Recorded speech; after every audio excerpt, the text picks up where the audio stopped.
Looking very thin, Rocco. Thank you. Yeah, I mean, not as much as before the Thanksgiving break, but, it's going pretty good. Well, we'll be talking about that. But first, the sound of the match lighting is the sound of the LocoFoco Netcast starting up. You've just heard Lee Waaks and Rocco Lucente chatting about dieting and how you look at these days. So we're going to move back from politics a little bit and talk about weight loss and being healthy in the age of COVID. Lee Waaks, of course, is a regular here on LocoFoco Netcast, and Rocco has been here once before. My name is Timo Virkkala, and let's get back to the conversation. Something to talk about other than the election, right? Yeah, absolutely. And something positive in someone's life. Yeah, help people improve their lives, maybe take their minds off of some of this stuff. This is our first clickbait episode, by the way. I lost 100 pounds. Ask me how. And I assume you didn't do it like Penn Jillette did by eating potatoes and potatoes only. No. As a matter of fact, quite the opposite. I did it mostly with an all-meat approach that I'll definitely talk a little bit about. Okay. Yeah, well, with a name like Rocco, it's got to be an all-meat approach, right? Right, yeah. It would be a little bit weird for me to, have done this eating, green beans and soy. Right, exactly. I don't wish soy on any man. Although I think that's a myth, but whatever. Still a funny joke. So anyway, congrats on losing 100 pounds, by the way. It's an amazing feat. A lot of people do lose weight, but when you look at the population today and how many people are obese, not enough are losing weight, that's for sure. So it's an amazing feat.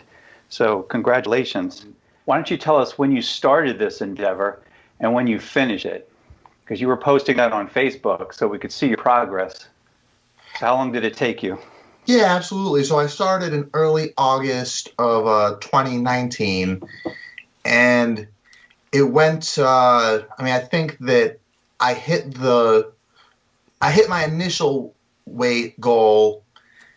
I think it took me about 7 months, because my initial weight goal was to get from 286, where I was at the start, down to 199, because I hadn't seen the one on the scale, honestly, since I was, a teenager, and not even like 15, 16, more like 14, 13. So, that was a big thing for me, see the one on the scale again. And by the time I got down there, I then sort of decided, where do I want to go from there? Do I want to go for the full 100 and go from 286 down to 186, just to say that I had done it? And I, honestly, I'd made some progress at that point. I thought I had been living pretty healthy, eating pretty clean. I was enjoying it. So I decided to go for the last 14 pounds of that, and ended up taking that off. Actually ended up going 4 pounds even lower. I ended up down at 182, and ended up finding that I couldn't really maintain weight comfortably at that low of a weight.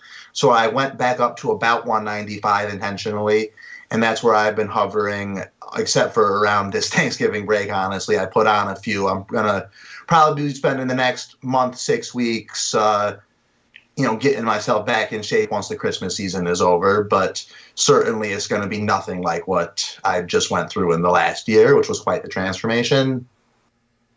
Right. Now, obviously, being overweight is unhealthy, and most people know that. They have that in the back of their mind when they are overweight. But did you have a big motivating factor other than your health? Yeah, I think that in a lot of different aspects of my life, being overweight just made things so that it was harder to reach my potential, whether that's in media. The simple fact of the matter is that when you're in media, looks do matter. And I'm trying to, put forward a platform that I can help promote the ideas of liberty, the ideas of the non-aggression principle, and some, more conservative values. And I think that to deny that my obesity was a roadblock to that would have been a denial in a sense, because I really, was not in good shape. And the conservative movement, especially in the aftermath of the anti-political correctness culture, asks a lot of questions like, well, why should I listen to you if you can't take care of yourself physically? And frankly, they're fair questions. So, I think that in that sense, it was important. In the sense of self-confidence, self-esteem, it was important. This is something that I had dealt with since I was a very small child.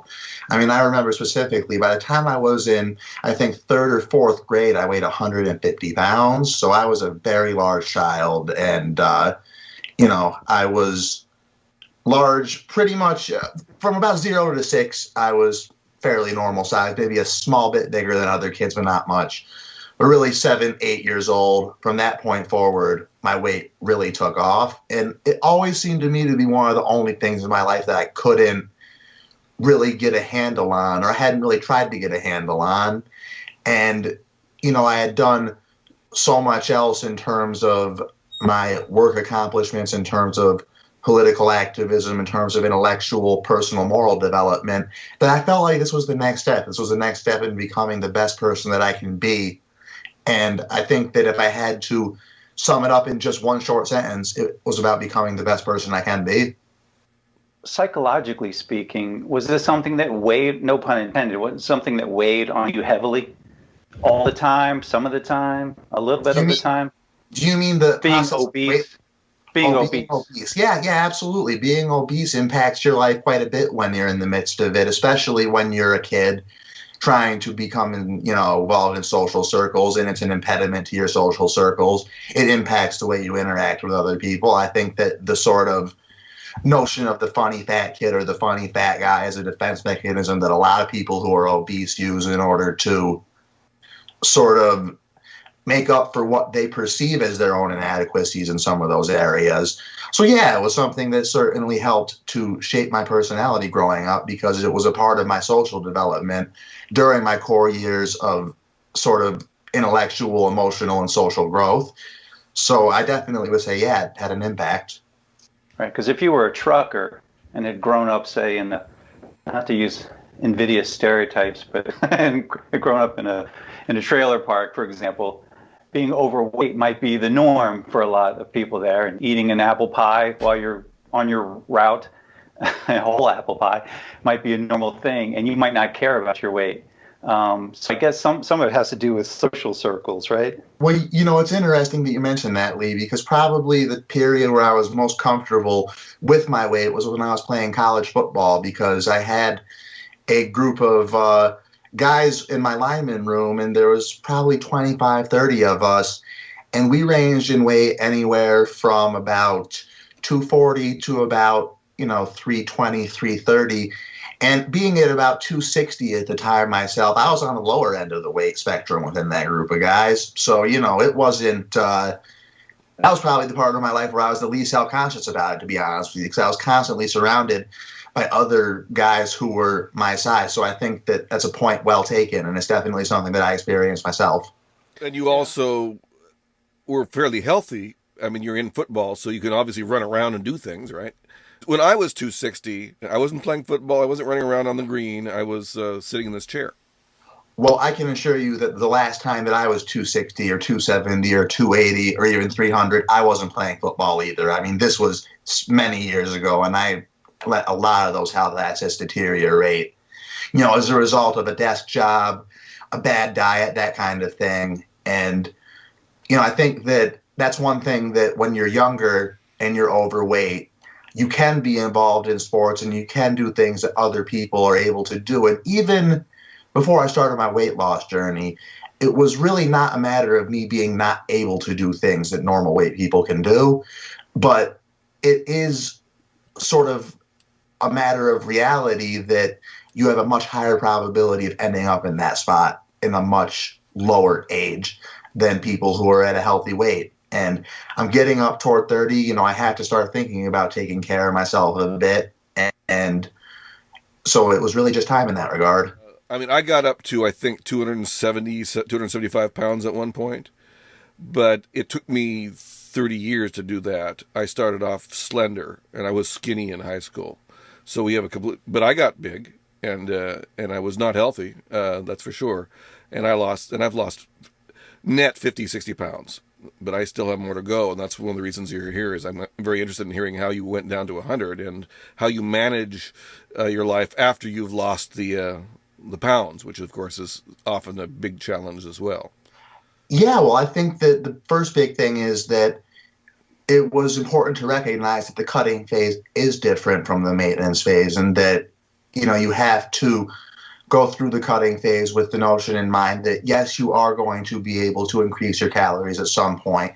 You're not going to be eating at a perpetual calorie deficit forever, and that you need to start to prepare for that after point, because, it really was, by the time I got to about 4 or 5 months into my weight loss, and it took me about 9 months to get through the entire 100 pounds. By the time I was 4.5, 5 months into it, it was pretty clear to me that I was going to hit my goal.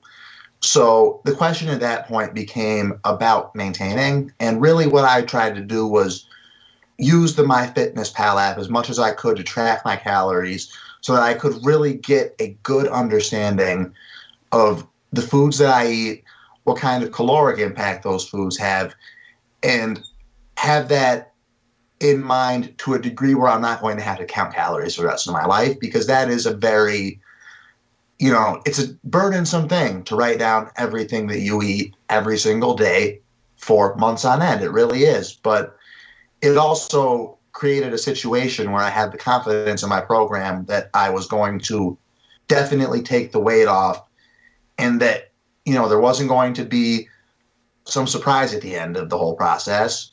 And I thought that that was a very important thing for me. And then when I was able to finally get into the maintenance mode, I was able to use that knowledge to maintain my calories at a healthy level and start to play with some meal schemes that work for me over the course of the daily basis. Did you do a lot of exercise in this routine? Zero. No exercise at all. This was all diet. And, and that's an inspiration in and of itself, I think, for most people. They don't want to, no one wants to exercise that much. Well, and it's interesting because there's pros to it and there's cons to it. And one of the pros to it is, frankly, that you don't have to put in a lot of physical effort. It's mostly about staying disciplined and sort of treating it as a math problem. And that was really how I tried to approach weight loss. I tried to approach it as a math problem because, at the time I had some people around me, and there are people who are obese who will find this, who were pushing the notion to me that it is impossible to lose weight, or that it is virtually impossible, or that if you do it, you're not going to keep the weight off, and that the whole thing is essentially a waste of time. And I thought that the best way to sort of combat the fear that they were correct was to try to make it as logical as I could. And, as long as I stuck to a logical process and the results followed, I maintained motivation. So what happens, one of the questions you might ask me is about plateauing, and I honestly can't tell you about it because it didn't happen to me. But the process that I went through and the real honesty that I used in tracking my calories, I think, was important in all of that and really made the difference at the end of the day. Could you explain how you tracked your calories? What were you doing?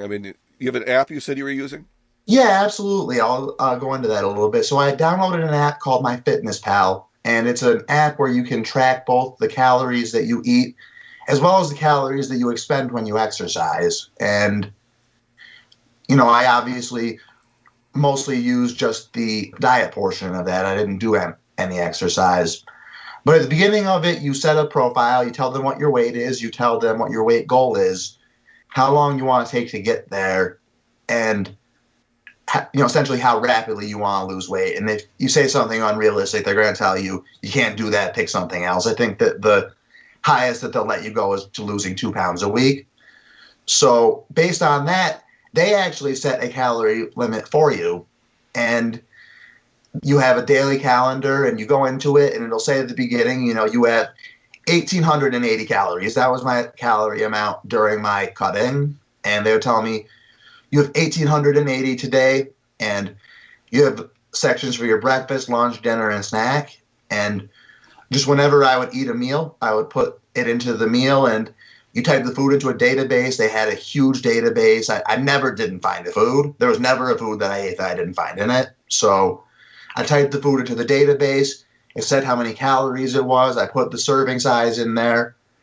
And that itself actually helped me to be more conscious about what I was eating and not eat bad things. And it helped me to sort of experiment with some ways of eating that, made it easier for me to live socially. For example, if I wanted to have dinner with friends and I needed to maintain, let's say I needed to save 1,200 calories for that dinner in order to go out and not, be the guy who's just ordering a salad. Well, that means that I got to be good the rest of the day. So, I did. And over the course of the weeks and months, you get stats and you can see how many calories you were supposed to eat, how many you've eaten, how many you've burned based on the weights and heights that you put in at the beginning. And it really helps you map out how this is supposed to go, how long it's supposed to take. And if you follow it, in my experience, it really works. What's your height? I'm 6 feet tall. Oh, you're taller than I am. So when you were 240, it wasn't quite as dramatic as when I was 240 because I'm 2 inches shorter than you are. Understood. Yeah, no, it definitely does make a difference. And, when you are setting a weight goal, just for anybody listening, you definitely have to keep that in mind. If you are 6'5", being 200 pounds or under at 6'5" is really, really difficult. It's not something that's realistic. Whereas if you're 5'5" and you get up to 200 pounds, you might be getting toward obese. I'm not exactly sure what the BMI chart says, but yeah, it definitely makes a big difference, and it's definitely something that people should keep in mind with their goals. I was so slow to becoming obese that it almost is like the boiling frog problem. And so I had a different experience in the upswing than you did. Getting out of it, I started out with paleo, and that worked for probably 20 pounds. Then I did the potato diet, and I lost 2 pounds per day. And I did fasting within that.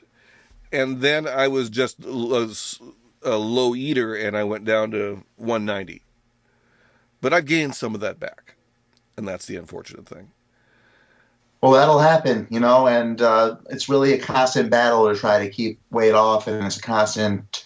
That's why I really tried to create a program that would work for me in terms of maintenance. And one thing that I'm actually now about to start is muscle building so that I can increase my basal caloric limits without adding fat. And I think that's going to really help me because, like I said, I got down to 182, which was actually a total loss of 104 pounds at that point. But I was at the point where my maintenance calories were about 2,150 a day or something like that, and that's just too low. I couldn't maintain that with a level of comfort that I was good with. So I really wanted to pick it up by about 15 pounds so that I could get back into the 2,400 calorie range. And I think that, if you find that, for anyone listening, if you find that you have lost an amount of weight that you can't necessarily maintain that caloric level, and you can be healthier at a little bit higher of a weight, I don't think there's anything wrong with it personally. I am just as happy at 195. I'm probably more closer to 202, 203 now that it's after Thanksgiving, but I'm just as happy at that as I was at 182. So I think that setting realistic goals for yourself is also important. I was never going to be, I'm never going to be 160 pounds, for example. It's just not my bone structure. I have very wide hips, very wide shoulders. It's just not going to happen. So I think that people having a realistic approach in that regard really will pay dividends as well. You talked about the fact that you never plateaued, so that gave you probably a big psychological boost. What does plateau mean? I actually don't know what you're talking about. Oh, understood. So plateau is when you go a long period of time without losing any weight. So, you're on your diet, you're working hard at it. 2 weeks have gone by, 3 weeks have gone by, you haven't lost a pound. And I've seen a lot of people through watching fitness YouTube and that kind of thing who have had that problem. And there's a lot of videos on the internet regarding sort of how to address that. Yeah, I wonder if they're just cheating and they don't, not cheating per se, but I wonder if they've deviated and they just don't realize it. If you're not I counting. wonder that too. And like I said, I really can't say either way because it didn't happen to me. I mean, the only thing I can say is that everything that has happened to me with weight since I started this weight loss journey has been something that could have been anticipated by the logic. It's something that you could have anticipated based on an honest account of what I was doing. I mean, for the last, couple of weeks here where I gained a little weight over the Thanksgiving break, I knew that I did that. I was very aware that I was gaining weight during that time because I have a good idea of, the fact that if I decide to have a soda, for example, a can of Mountain Dew is 170 calories. And I know that. I know that off the top of my head. So, when I was sitting there not really paying attention over that weekend and even over, the following week, I knew that was happening. And I think that one other important thing is for people to sort of acknowledge that it is okay to take those breaks as long as you have a logical sort of plan to get to where you are. And one reason why I could kind of do that without having a lot of anxiety is because I understand that I have a process in mind that's going to get me back to where I want to be in the amount of time that I want to get there. And while I can't guarantee that's going to be the case for everybody, I also know that it's not only going to be the case for me. So there are going to be some people who this approach will work for. Yeah, I agree with that. I think a lot of people once you've done it, I think that gives you the psychological preparedness to be able to do it again. You don't have, if you backslide, that's not necessarily a good thing because you can backslide all the way, back to a 100-pound gain, of course. That happens. Now, it probably won't happen for you, but that that's always a possibility. So you just keep your eye on the situation. But once you've lost that amount of weight, though, and you've seen what it takes to do it, and you can see that it's not a nightmare necessarily. Not that it's easy as, easy peasy, but at least you know that you can do it. So if you do gain back 5 or 10 pounds, you don't have to go through all that anxiety, right? Yeah, you're absolutely correct. It gives you a level of self-confidence and self-assuredness that I honestly probably didn't have before I did this. I think that one of the reasons why I never tried to lose weight before this past year was because I was, sort of afraid of giving it an honest attempt and failing and then being resigned to the idea that I was going to be fat forever because, the whole idea that it's impossible to lose weight is basically coming from that premise. You're going to be fat forever, accept it. And I guess that I was always a little bit afraid of the notion that if I tried and failed, that it would confirm that this was the case and that there was no path to improving the things about my life that obesity made difficult, and to be on the other side of that and see that that wasn't true, to see that it is the case that I can lose weight, I can, improve my physical health, I can create a better life for myself through my own actions, and that these things are not predetermined by genetics or by the way I was raised or any of these other things that people might say. It was incredibly empowering to realize that. Right, I would imagine so. I can I've never been seriously overweight, but I've always found it incredibly difficult just to lose 20 pounds. My wife thinks I'm very vain and obsessed with my weight, and I think I do have some obsessive compulsive elements to my personality, not in a severe way. So I tend to look in the mirror a lot, like a very vain person. But it's not so much vanity. I'm not so interested in getting attention from people. It's the idea of being in control. Why can't, if I want to have abs, which I admit would be vanity to some degree, I still am asking myself, well, why can't I do it? Why can't I lose the last 20 pounds? It just seems so difficult at times. And I can imagine if you're 100 pounds overweight, given the time that, I mean, it took you a year, right? And some people could take 2 years or 3 years, I guess. Well, if it takes that long, they're probably doing something wrong if it's only 100 pounds. But nevertheless, it must be incredibly psychologically daunting, and to break through that wall, psychological wall, is really impressive. So I have to salute you for that, because it's even hard to lose 10 pounds for some people, because what you have to go through to lose that last 20 or 10 pounds or whatever does require altering your lifestyle and making sacrifices, and it's difficult. And that brings me to my next question, because a lot of people, they wonder if they have enough willpower, as if there's some sort of measurable entity inside of themselves that you, Rocco, have more of it than they do. Can you address that issue? Is there something called willpower that other people just have more of, do you think?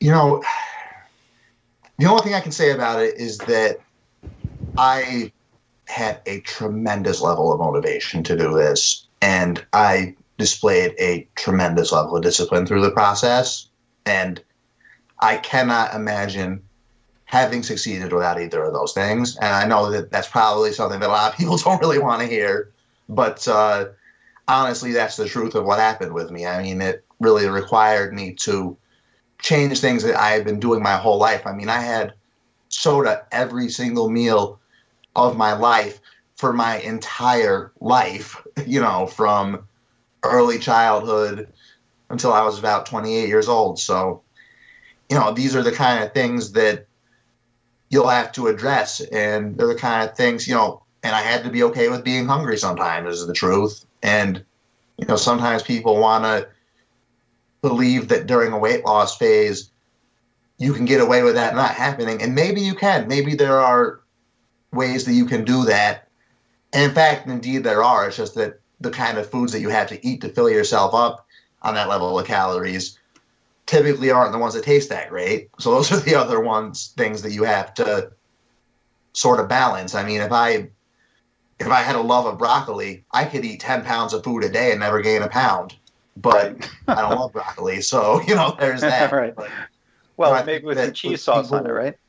Yeah, but that'll get you more calories. That'll be more calories than the broccoli itself, the sauce would. Right. But I guess my point is that, for me, there was a certain level of grit your teeth, be a man about this, let's go.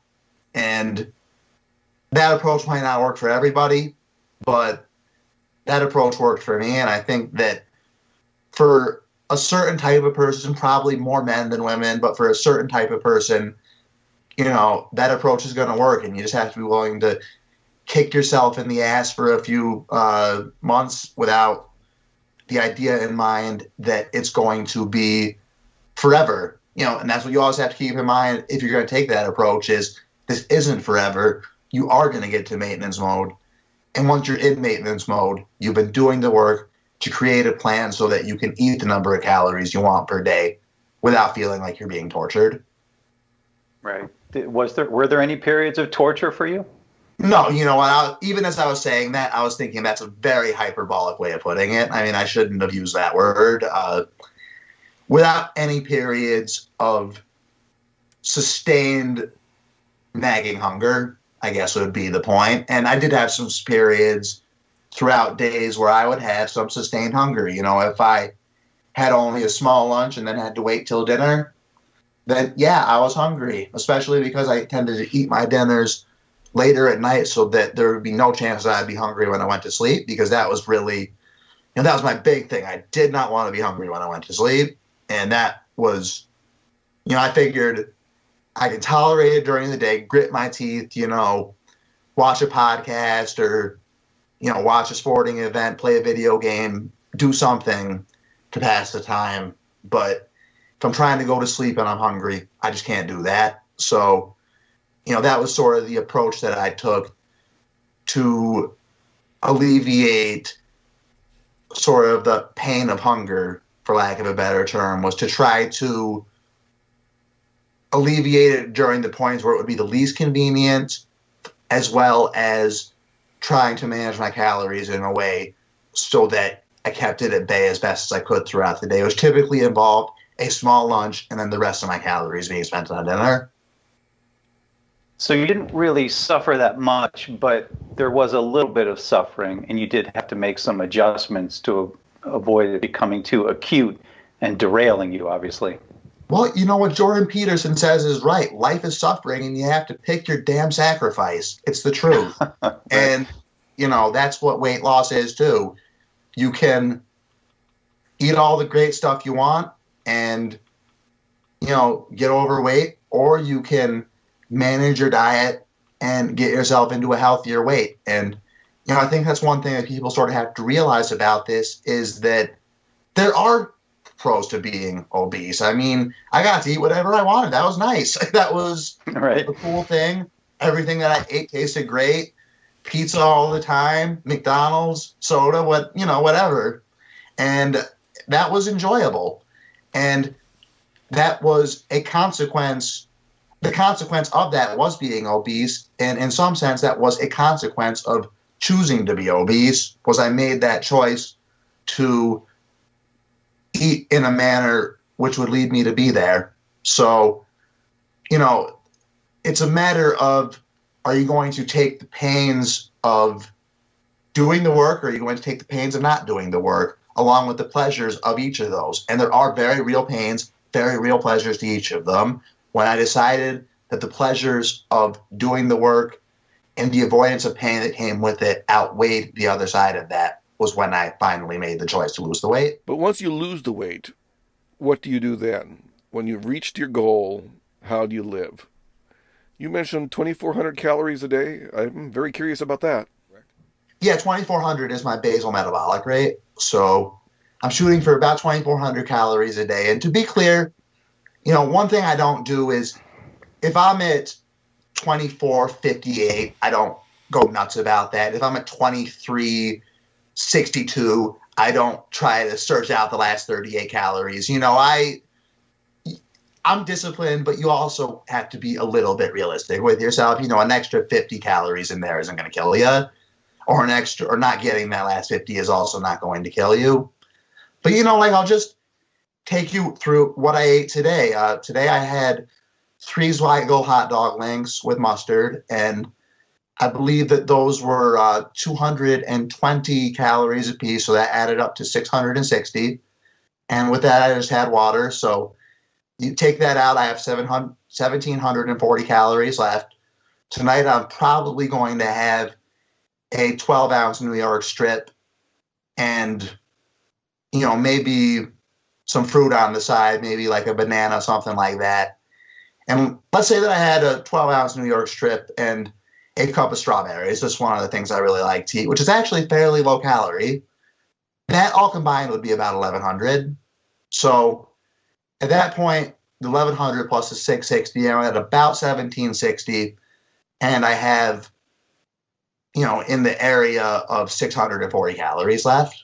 So at that point, I can either use those last 640 to have a couple of snacks throughout the day, which, in all candor, I already have done that. I had a small half turkey sandwich earlier today, which I think that, let me see, the Fitness Pal said that was 180 calories. So then I'll be able to have a little bit of dessert tonight, and I probably will have, I have a pack of these ice cream bars, just these little vanilla ones. It's a regular ice cream bar, but they're 160 calories.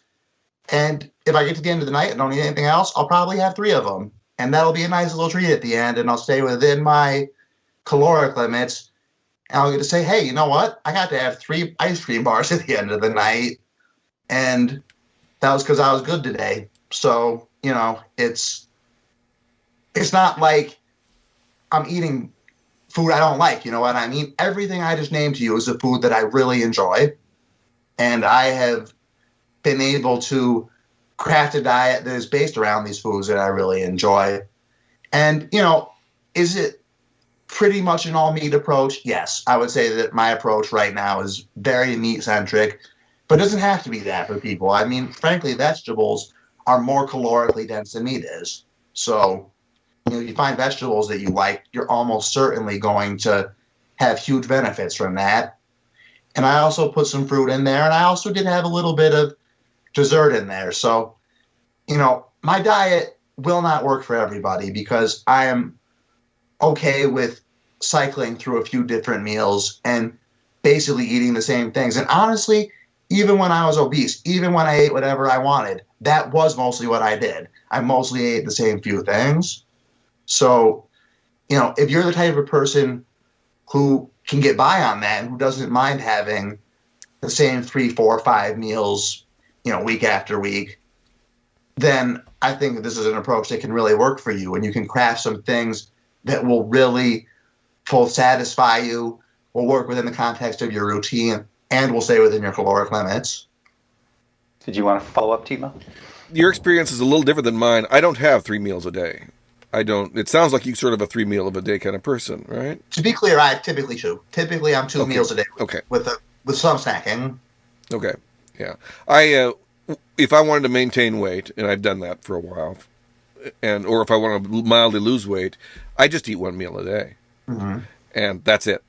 That means that I'm basically on a fast for most of the day, and I don't mind going to sleep with a little bit of hunger. I've gotten used to it, though. Right? I mean, I haven't eaten since Saturday, but and I don't know how far my fast is going to go. I'm not using your technique. I don't know if I'm rational enough in my behavior to use your technique. There's nothing wrong with fasting. I love fasting. I love 1 meal a day. I think those are both fantastic approaches. I've utilized 1 meal a day at certain points in my weight loss. And, I think that both of those things are frankly very good things to do. I've done 72-hour fasts before. I've done, 24, 48 hours. Never have I gone above 72, but that's, and it sounds like you're at least getting toward that 72-hour point right now. So, it's really, I think that fasting is great. And I think that 1 meal a day, the nice thing about 1 meal a day is if you're the type of person who can eat a lot of calories in one sitting, 1 meal a day is nice for you. And I'm the type of person who can sit there and inhale 2,500 calories in one sitting. I honestly can. Oh, sure. So, if I want to, absolutely. So, if I want to really feel like I'm having a great meal, I can definitely do a 1 meal day. And sometimes I do a 1 meal day. It's probably not my most frequent approach, but certainly it's one that I think is a good one. It's certainly one that I utilize sometimes. And I think that it can actually lead to you enjoying your food more, because that 1 meal can be pretty dang extravagant when it comes right down to it if you're just eating the one.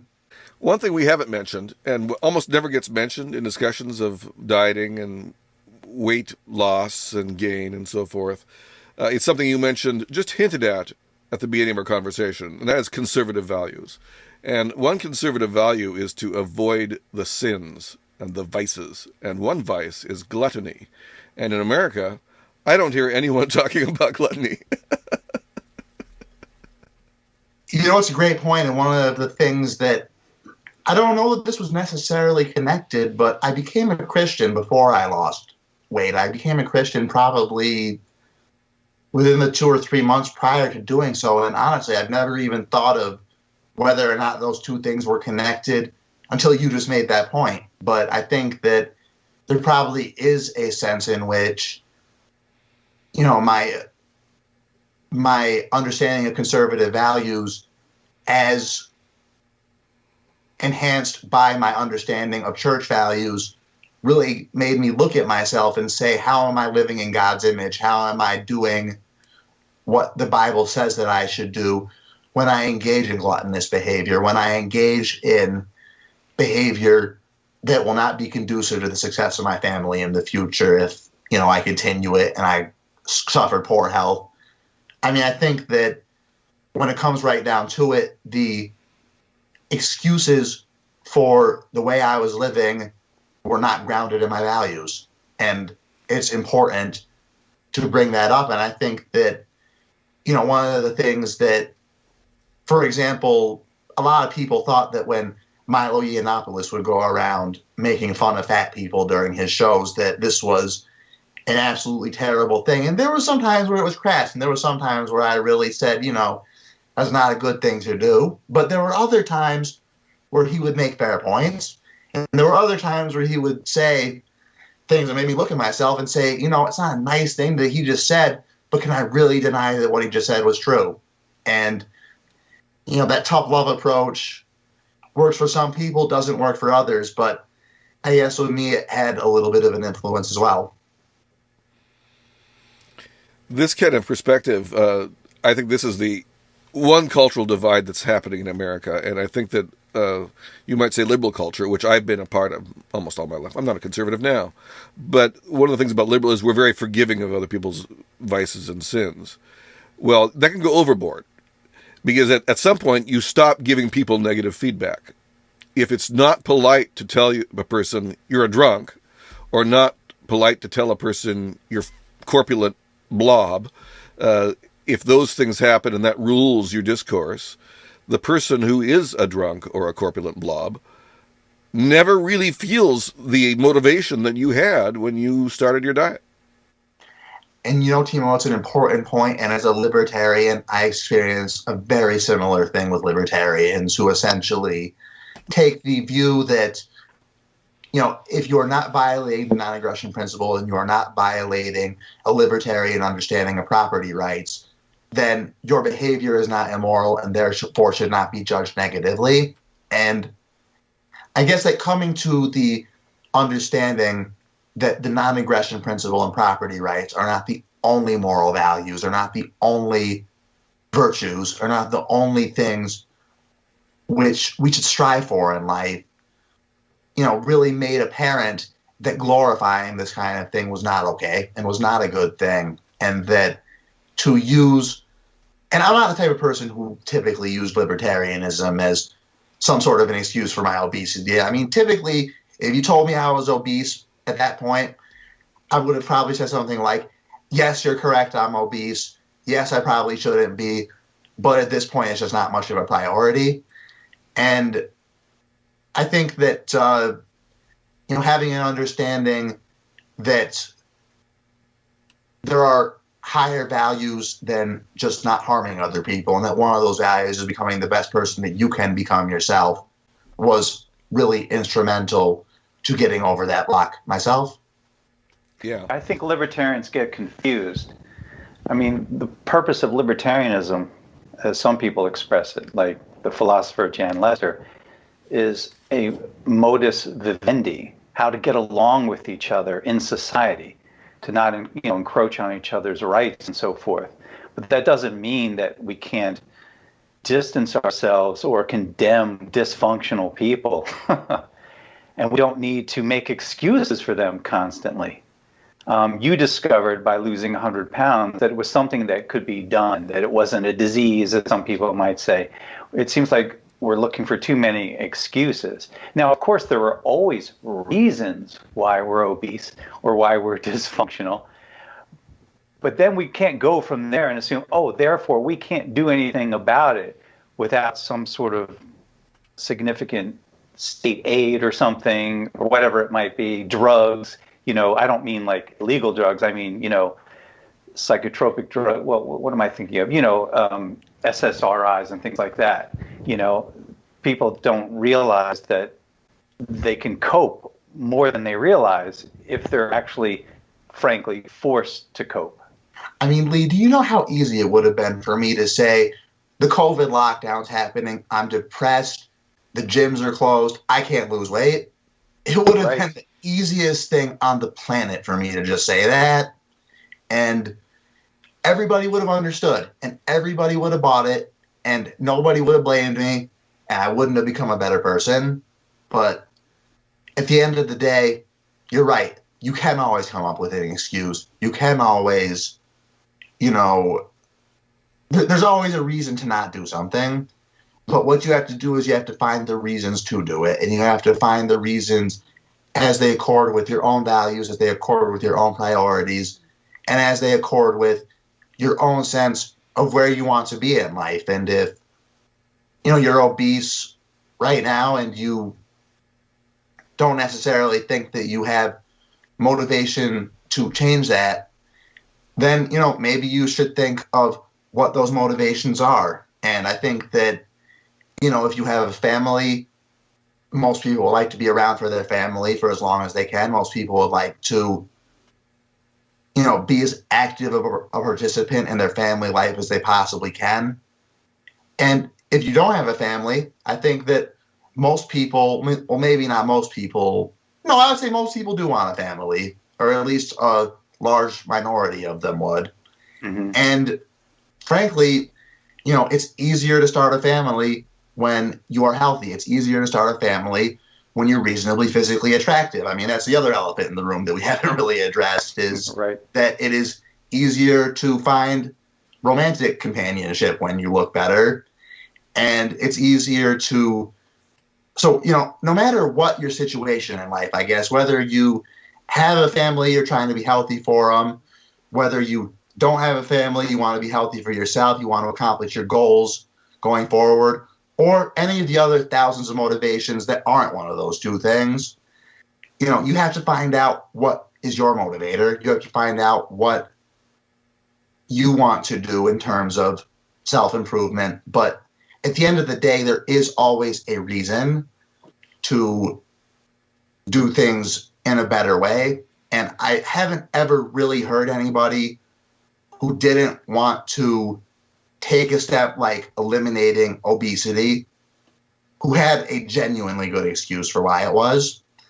And, you know, you'll have people who are high-level executives and that kind of thing saying, well, you know, I am producing this many dollars a year in capital, and any moment that I take to diet, any piece of energy that I take to diet, to exercise, is going to take away from that. And therefore, why shouldn't I? And, you know, you can hear some arguments like that can come off as fairly powerful. But when those people look in the full context of their lives, are they really going to care about that when they are immobilized in their late 60s or even earlier than that? Are they going to care about that when they can't play with their grandkids? Are they going to care about that when, you know, they don't have 6 years with their wife who they love to death that they could have had? I mean, well, hold on now, Rocco. They're waiting for a vaccine against obesity. Right, yeah. We'll all put our lives on hold until we get a vaccine, and that's right. Until then, we'll all go on our government-approved diets. But exactly. As for the rest of us who don't want to do that, I think that, you know, we have the ability to make things better and accomplish goals that we can improve ourselves with. Right. Now, for someone who's just starting on a diet, who is facing, you know, tremendous obesity, not that yours was tremendous, you know, 100 pounds, actually, it's a lot, but it's not huge, right? I wasn't 400 pounds. I wasn't right, exactly. To barely walk. That's definitely true. But still, it's daunting nonetheless. It's far more than 20 pounds. What advice do you want to give to those kind of people? Think about this period of your life in the context of your entire life. Think of this as, you know, let's say that you have, you know, let's say that you're going to take 10 months or so to try to lose 2 pounds a week, and that adds up to, that's 100 pounds. Yeah, that's 100 pounds. So, you know, you can view that as 50 weeks for the next 50 years of my life. And if you think of it in that context, this is 50 weeks for the next 50 years of my life. If I do the work in these 50 weeks, then my next 50 years are going to be a lot better, a lot healthier, a lot more stable. And when you really look at it in that context, you know, there's really no reason to not just grit your teeth and hold on. And I say that as somebody, like I said, my personality is a little bit different from a lot of people. I am the person who is willing to white knuckle things a little bit if that's what it takes. And if, you know, anybody listening finds that they have that kind of a personality as well, then I think this is an approach that can help work for you. But, you know, whatever kind of approach you have, I think that no matter what it is, keeping it in the context of how short of a period this is versus how long the benefits will last for makes it so obvious that it's worth it. Makes it so obvious that you should do this. Do you have any specific tips though? Like, did you learn anything? Did you make any mistakes? Did you learn anything along the way that you said to yourself, "Oh, I wish I had known that when I started. That would be helpful to someone starting out"? I would say that there was three big things for me.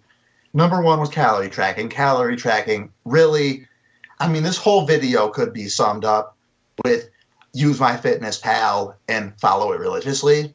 You know, use their calorie counts and follow them religiously. That really was, you know, everything that I did around that was to accomplish that fundamental goal. And every other thing about my approach centered around that.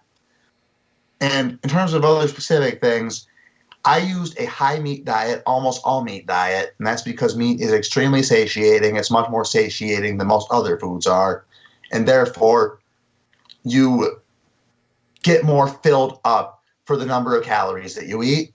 And that was what I found, that by being able to feel more full on the same number of calories, you know, you're able to lose weight, obviously, if you're able to do that, as long as you're eating a small enough number of them. And another way of combating fullness that really helps is I drink probably 3 or 4 of these guys a day. I mean, I fill this thing with water, and I fill it up to the top with ice, fill the whole thing with water, and I probably drink 3 or 4 of those a day, sometimes more. And usually the first thing I'll do in the morning is I'll fill the thing up with ice, I'll fill it with water. Usually I'll drink the whole thing right then and there and then fill it up again, honestly, but I really have found that drinking a lot of water helps fill me up. And in a weird way, it sort of replaces the gluttony of eating a lot. I know, you know, I was just going to say that. It's conservatives, right. But, you know, you can sit there and down 3 waters if you want to, and it's not going to have any real negative effects. I don't think it'll have any negative effects at all, actually. Certainly it didn't on me.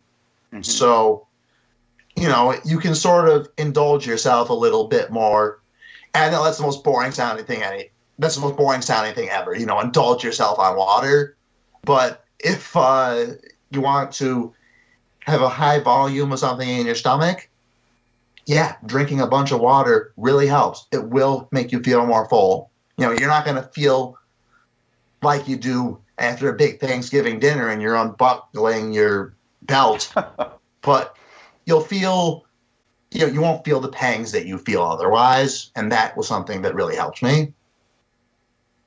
Right. Yeah, it satisfies the compulsion, no doubt about it. I'm a proponent of low carb, even though I'm sort of a failure in a sense. I did achieve my weight goal many years ago, like 8 years ago, and then slowly but surely, you know, the typical story, I put some weight back on. Not all of it. I'm certainly not embarrassed by my current weight of 347 pounds. I mean, no, nothing close to that. I guess I'm about 210, which is not too bad for 5 foot 10 inches. And I know I can do it again. It's just so odd. I after I went on this Disney cruise and I really overindulged, I just knew that I would. I thought, oh, no big deal. It's only 5 days. I'll eat everything I can. All that quote unquote free food. But I did put back on some weight, but I have not been able to get it off since then. But one thing that astounded me, though, was when I first lost the weight prior to going on that Disney cruise by using the low-carb diet, it amazed me how much food I could eat, how much fat intake there was, and how satiated I was. And I lost weight instead of gaining weight. So even though might consider me a failure of sorts, it still amazed me how well it worked. So I'm still a proponent of the diet because it seems to be the easiest diet. All diets are difficult, you know, depending on your type of personality, but it was incredibly effective and fast too.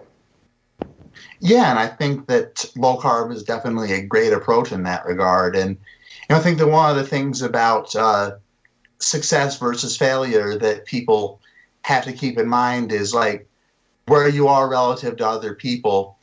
And, you know, just sort of, and I guess why I'm saying this because you just said your height and weight. And by BMI level, I am actually a little bit lower BMI than you are, but I perceive you as being thinner than I am. So I think that sort of where I'm going with this is there is going to still maybe even be a little bit of, maybe not body dysmorphia, but maybe a little bit of a disconnect between where you are in reality and where you are in your head at the end of the process. Right. And well, I can take my shirt off, I guess, but only if you do. But I think that, whatever approach that you take, it's just important to try to keep the long term in mind and, try to find something that really works for you. I mean, there are people who go on vegan diets and lose the amount of weight that I've lost. I am not somebody who says you can only do this through, the all meat approach. You can only do this through a paleo, low carb. I think that there are actually a number of ways you can do it. I mean, technically speaking, you could eat 1,800 calories worth of Snickers bars every day and lose weight. It's just a matter of math. The thing is that you're going to be starving at the end of that day, and you're not going to have any nutrition assets at the end of that day if you were to eat 1,800 calories worth of Snickers. But you just have to find an approach that I think works for you. And I think that low carb, for me, it works for similar reasons for why it works for you, because I feel more satiated, feel like I can eat more food. And at least for me, I feel like I can eat foods that I enjoy more than I can with the alternative. I feel as if it stabilizes your blood sugar, so you're not as hungry. Because I've noticed that if I eat a lot of sugar the day before, the next day, I'm much hungrier than I am if I've gone 3 or 4 days basically low carb. Now, I might still have that little throbbing in the back of my head that says, eat sugar, but it's not as strong as it is the day after I've eaten, pies and Snickers bars and stuff like that. Did you notice that with during your diet, or did you abstain altogether? Lee, not only did I notice that during my diet, I've noticed it since Thanksgiving ended. I mean, it's, sugar is a drug. It really is. And some people become addicted to it. I wouldn't necessarily say that has happened to me, but you do have a physical reaction that you crave. And it's only natural as humans. That's an evolutionary process that was built into our DNA, thousands of years ago.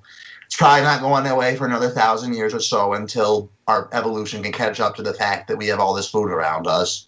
Right. So, it's something that we have to deal with.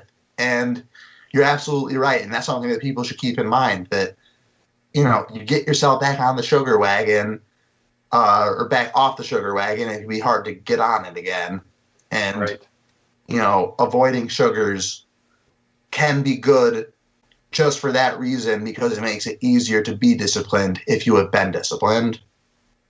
Yeah, I honestly think, and I don't want to say this is universal, and I think that's what you're saying, that whatever works, as long as you can stick with it and accomplish your goals. But we were talking about willpower earlier, about whether some people have more or less, and I think that if I had been able to control your mind during your weight loss program and cause you to feel more intense hunger, the type of intense hunger that you get after you've eaten some sugar, I might possibly have been able to derail you in some way, or make it hellish for you. Now, you might have been successful in the long run if that's your personality, but I could have made it hell. And I feel as if, again, I'm pushing low carb, and it's still speaking as a failure.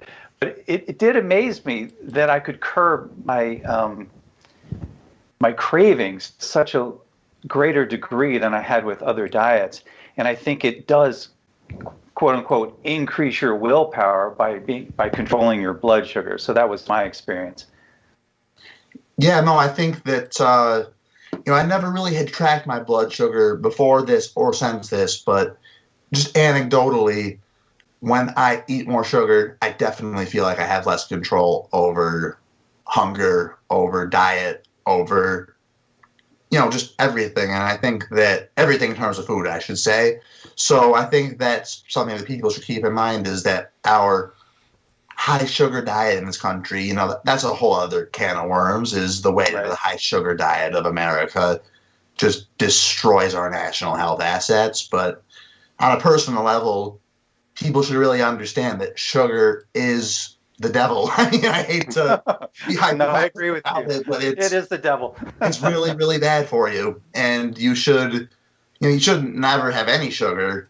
But honestly, I think that the recommended servings that the FDA says is probably about right, and the vast majority of people do not stay within those daily recommended servings. So if they did, then they might not have the withdrawal issues that, frankly, we all have when we go on a sugar binge, which between, I think we're a little bit closer now to Christmas than we are Thanksgiving. So this is the time of year where people are really getting into that, that sugar high sort of craze that they go through.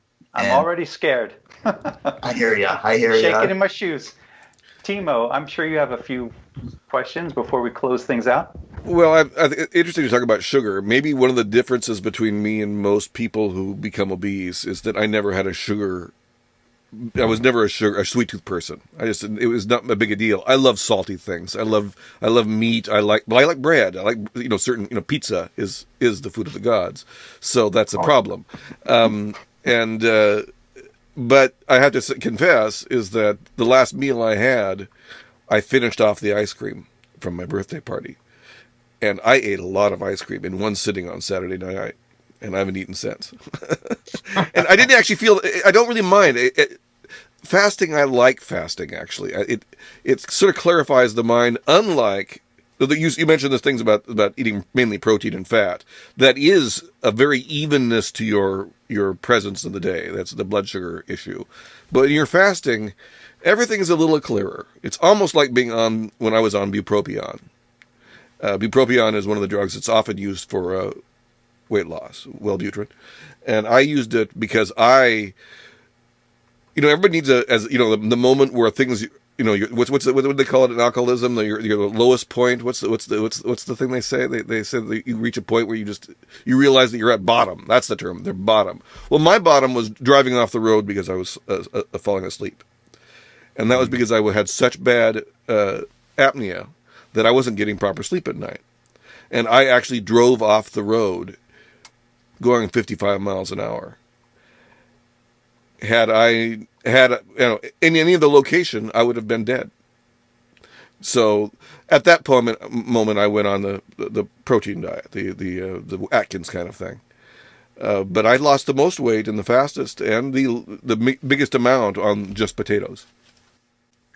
Yeah, and I think that's that's really an important thing for people to understand is that we all do have different things that trigger our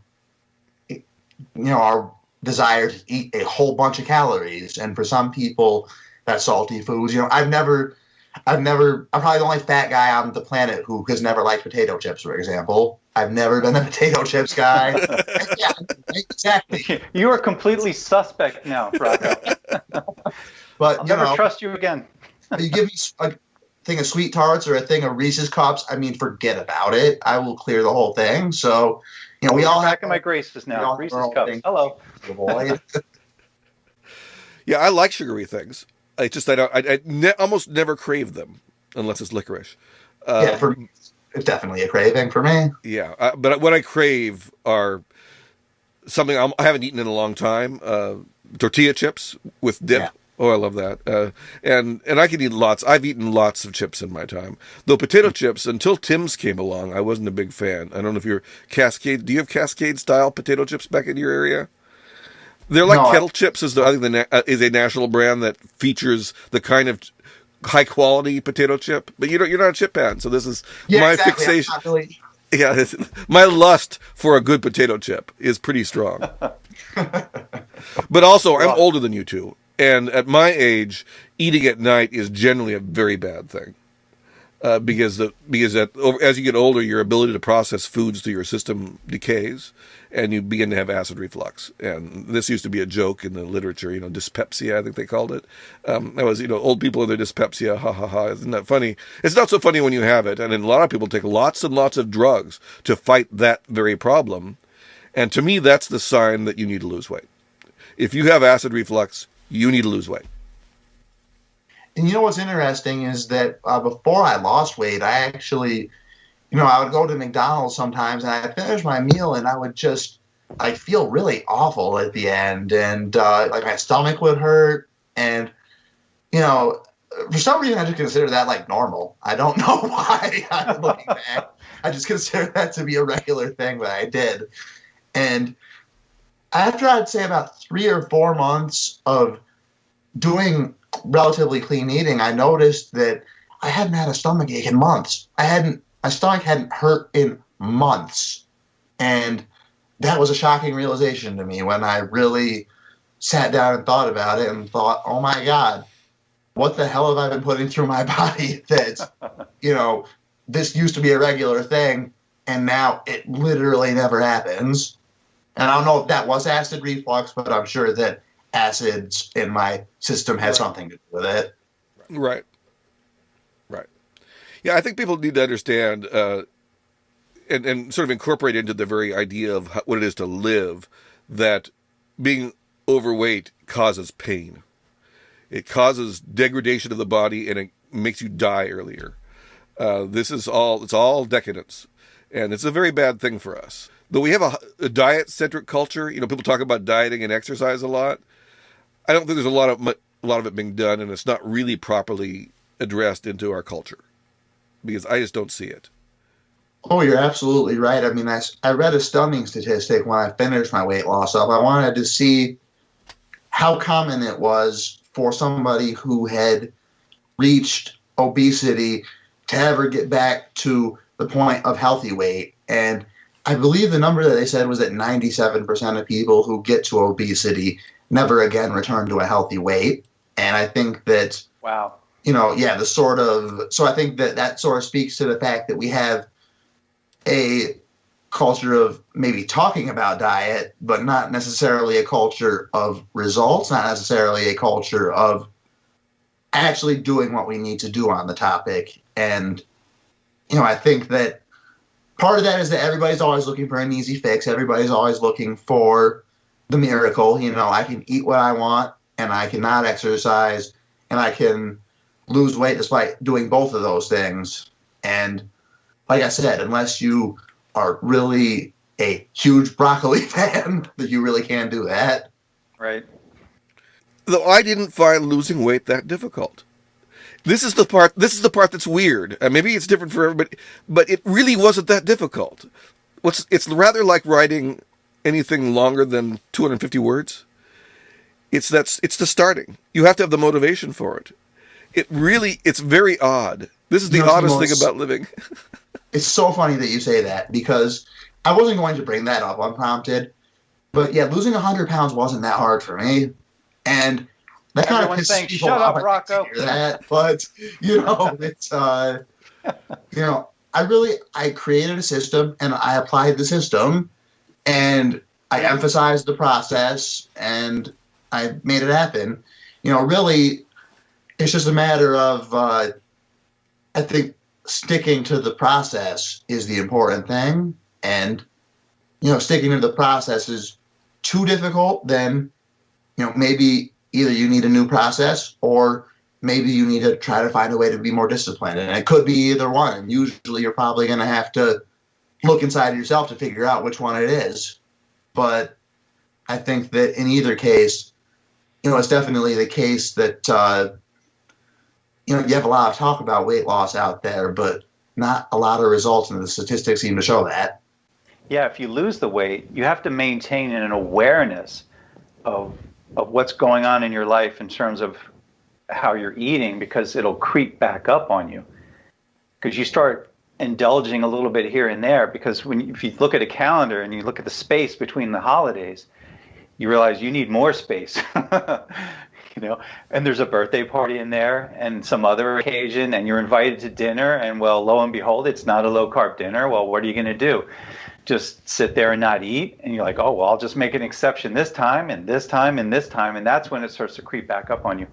And, in some ways, the whole lockdown thing has sort of made that aspect easier of weight loss. I mean, there's a lot of aspects of weight loss which have been made harder by the COVID lockdowns, not being able to exercise, having mental health issues, having, the inability to go to the gym, etc. But one thing that I guess would be a silver lining is that, I guess you don't have as many of those opportunities to break your diet.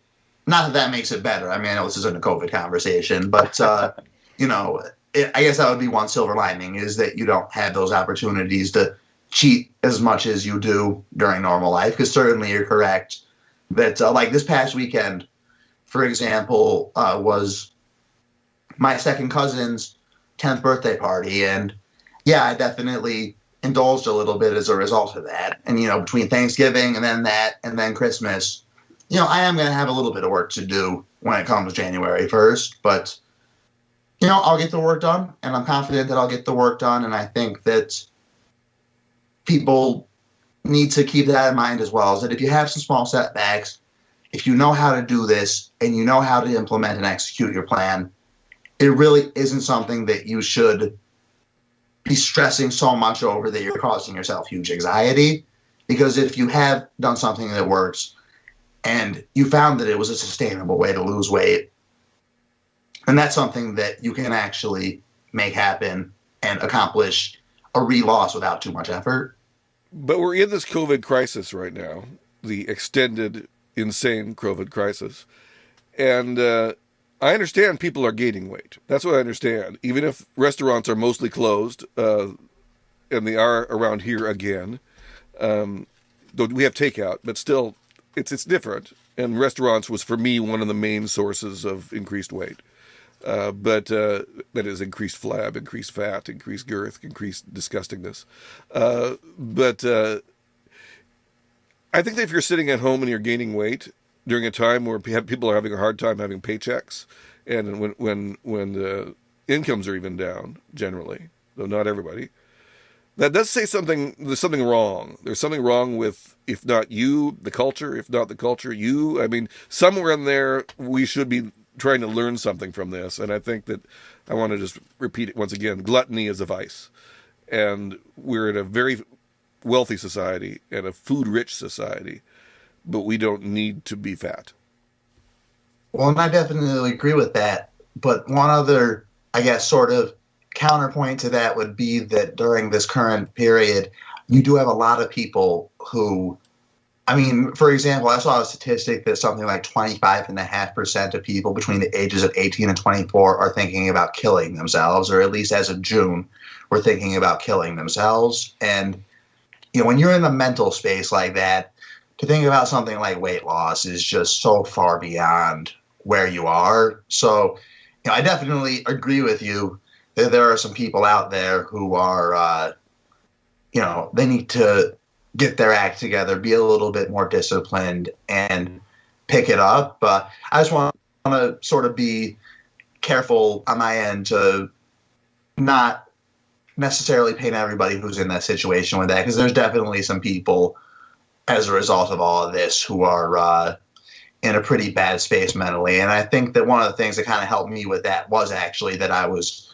so involved in this journey at that point. I was like, okay, the lockdown's going on, but, am I going to hit 213 next week like I want to, or am I going to not hit my goal? So, I think that people definitely, they need to do the best to take care of their mental health, because if that goes down to the extent that it has for so many people, then the physical stuff, it becomes so much more of a hill to climb to get that stuff done.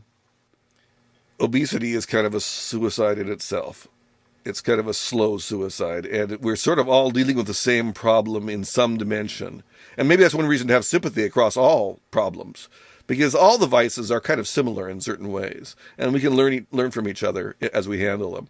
Yeah, you're absolutely right. I mean, and, we all have, I guess, our ways of trying to get through difficult times. It's just that with these times being so universally difficult, it's sort of exacerbated the extent to which people use food as a coping mechanism. And I think that's really why you see, getting back to your original point, so much of the weight gain during this period is because, people are using food as a mechanism for the fact that the other things in their life aren't going well. And, you look back at a lot of people who grew up obese, a lot of people who were obese as children, and that's how they got there. There was something in their life that wasn't good when they were kids, and in many cases, there were not a lot of sources of pleasure in their life outside of food, so they would cling to food. And, I think that a lot of those people during this COVID lockdown have really turned back to that and clung to that. I mean, I just know, for example, in my own town, I live in a small town, we have one pizza place in town, and they've been going gangbusters since the beginning of the COVID lockdown. When at the start of it, I mean, I frequented them a little bit despite my diet, just because I was so afraid that my friends were going to go out of business. But so many people ended up using food as a coping mechanism for this thing that was going wrong in their life, that the pizza place ended up doing very well. So I guess my point in saying that is that, if you're in your weight loss, your mental health does matter. And it is important to keep an eye on that and, not commit the slow suicide of eating yourself to death, as you put it. Well, Lee, what do you think? I think maybe we should close it out there. You think I know so? that's kind of a sour note, but yeah, we do need to look out for each other. There are a lot of people out. I mean, I live in sort of a bubble right now, and I don't see a lot of suffering people, but I know that they're out there, and this goes far beyond dieting. There is a mental health crisis going on, and it's important to be aware of it, no doubt about it. And I can't wait till this comes to an end. Well, if we only could shift people from attacking themselves when they're in despair and to laugh at the lockdowners, because their arguments are so stupid and so bad that everybody just needs to unite in having a good chuckle at how idiotic it is, and then do something about it, just like we do in fighting obesity. Amen. Well, Rocco, do you want to tell us about your podcast before you go? Absolutely. So we have actually, the last time I was with you folks, our podcast was called the Liberty Conservative Podcast, and myself and Shane have actually started a new venture called Defeat the Left Media, and that is going to be a venture which is targeted at defeating, frankly, the people who have put us into lockdown, the people who have created this rioting situation throughout our country, and to help conservative activists and libertarian activists take a more bold and uncompromising approach towards fighting for our liberty during this time where our basic human rights are being so roundly disregarded. Very good. I'm on board. I should actually listen to your podcast now again. I've sort of lost track. I am inundated with podcasts, but I will go back to yours. Absolutely. Well, we're going to be putting out our first episode on our Defeat the Left Media. It should be coming out next week, so definitely watch out for that. Great. I'm looking forward to it. Thanks again, Rocco. Absolutely. Thank you both so much. Okay, thanks. Take care. Thank you for joining us for this episode of LocoFoco Netcast. On behalf of Lee Waaks, I'd like to thank Rocco Lucente for joining us and giving some ideas on how to live a better life in a free society and in a not-so-free society. LocoFoco.us, LocoFoco.net, LocoFoco.locals.com, those are the places to go to on the web to catch us. And please drop us a line.